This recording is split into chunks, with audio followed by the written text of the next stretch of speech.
There is a new trend, a trend I do not understand, a trend that says, lie to me, lie to me, lie to me, lie to me. Make me feel good.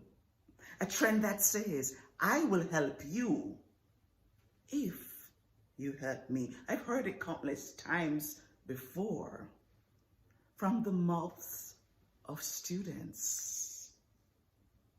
Maybe even yours.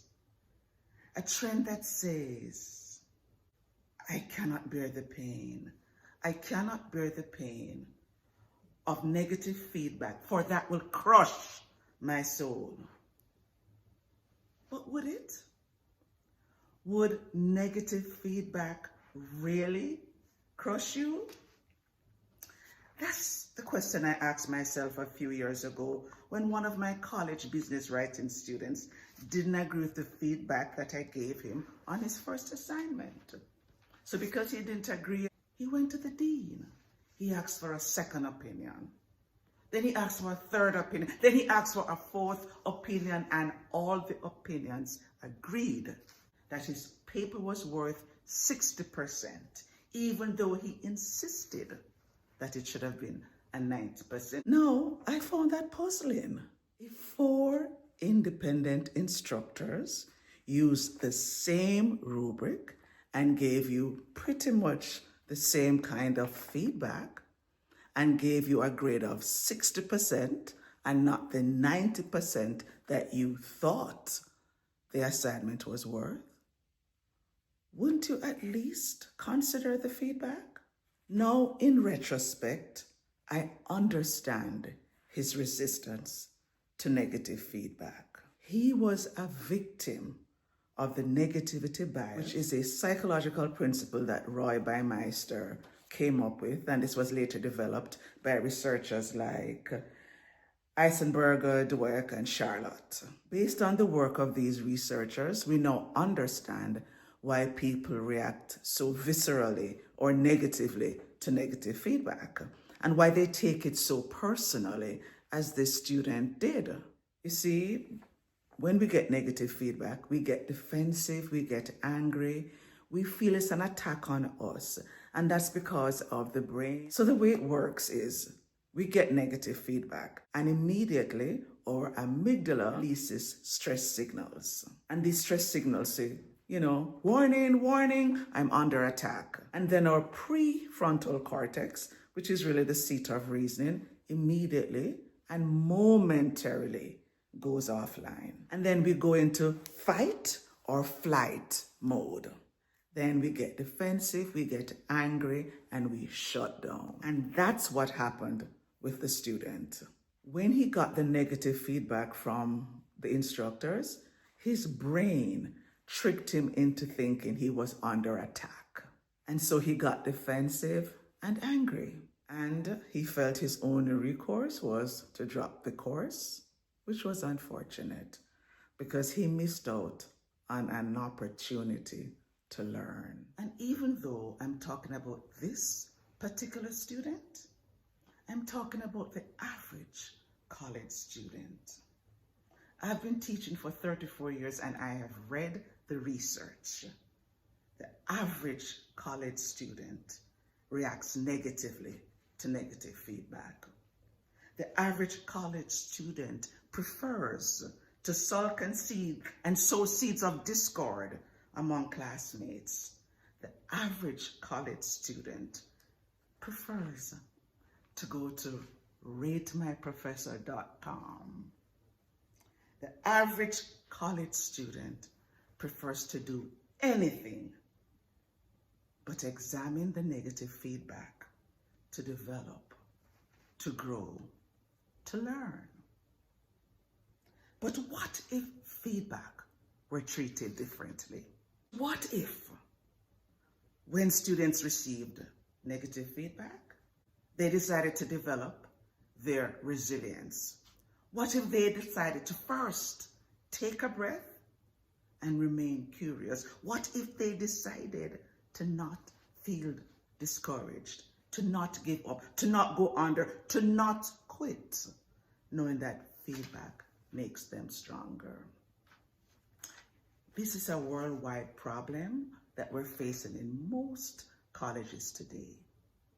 And that's why today I want to talk to you about the sustainability of your resilience to negative feedback. I'm going to tell you what has caused the problem. I'm going to tell you one of the effects, and I'm going to tell you one solution that will help you to become more resilient, so that at the end you will say, bring it on, because negative feedback makes me stronger. So let me first start by telling you why it's hard to accept negative feedback. We don't accept negative feedback because it triggers us. And we know we're triggered because as soon as we hear the feedback, our eyes start twitching, our hearts start racing, our palms start sweating, and our knees start shaking. And we're one breath away from a meltdown. But there are really only 3 triggers. And this is what the writers of Thanks for the Feedback tell us. There are only 3. Only 3 types of triggers. It can either be a truth trigger, a relationship trigger, or an identity trigger. So it's truth if you don't think it's true. It's a relationship trigger if you don't accept the feedback from the person because of your relationship with them. Or it's an identity trigger, which means that you think the feedback questioned your identity. So once you know that there are only 3 types of triggers, you know what to do if you are triggered. All you have to do is figure out which of the 3 it is. And yet some would say, why trigger people? If you know someone will get triggered, why would you do it? But you know what's the answer to that? Because feedback will make them stronger. And I don't say this in a harsh, mean way, but I have to point out that the research from Harvard Business Review tell us that we grow more from negative feedback than from positive feedback. How can you grow from positive feedback if there is nothing you need to change? So if we want to grow and change, we have to get negative feedback. So if we want a world where people grow and change, we have to risk triggering them.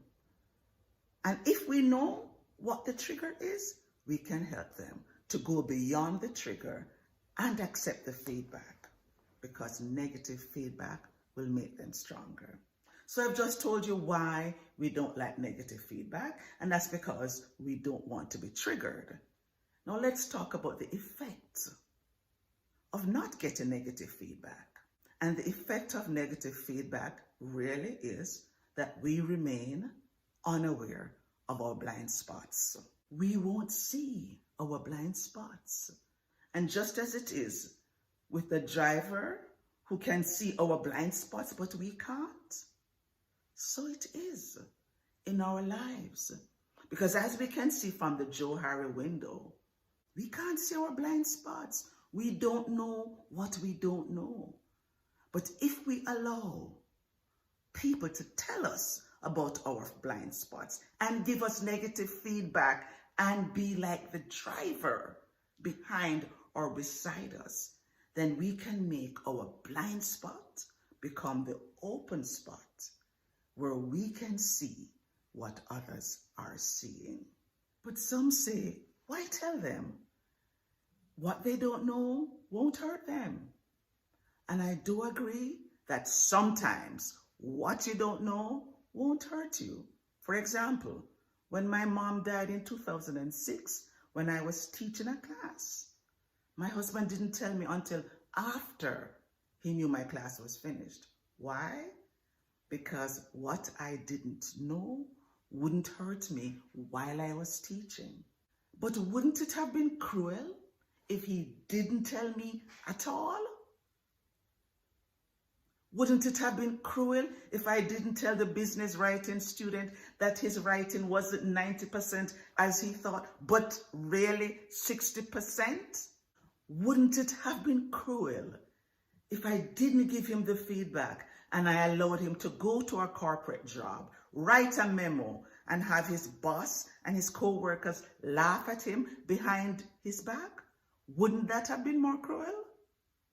True, the truth hurts sometimes, but not knowing the truth can hurt even more. Therefore, despite the pain it may bring, we have to give feedback, because feedback will make us grow. Now, I've just told you one of the reasons we find it hard to accept negative feedback, which is we're triggered. I've also told you one of the effects of not getting feedback, which is your blind spot will remain as a blind spot.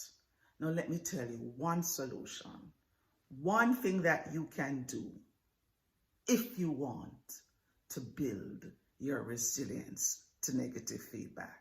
If you want to build your resilience to negative feedback, you need to develop a growth mindset.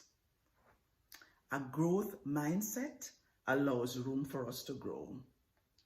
A fixed mindset doesn't. Carol Dweck, in her book entitled Mindset, tells us how different they are. A fixed mindset says, I am not. A growth mindset says, I am. A fixed mindset says, I can't. A growth mindset says, I can. A fixed mindset says, I won't. A growth mindset says, I will. And even though the strengths school of thought tells us to ignore our weaknesses and only develop our strengths, I do agree. However, our strengths are not always perfect. Even within our strengths, we have weaknesses. Because we may be a strong student and we get A's and B's, but we still need to work on the discipline of group work, of being a good team member. So the fact that you have found your strength doesn't necessarily mean you shouldn't develop your weakness within the strength and grow and grow and grow. So in conclusion, remember that negative feedback will make you stronger. If you know you've been triggered, you know how to deal with the pain. If you know you have a blind spot, you know how to find it. And if you know you have a fixed mindset, you know how to fix it. You can create a smart plan and begin working on your weaknesses once you've gotten the negative feedback and once you have learned about your weakness, because you know that negative feedback will make you stronger. Because if you want a world that gives you the space to grow, to soar like the eagles, to rise like the phoenix, then it means you want a world where we can all embrace the slogan, feedback makes us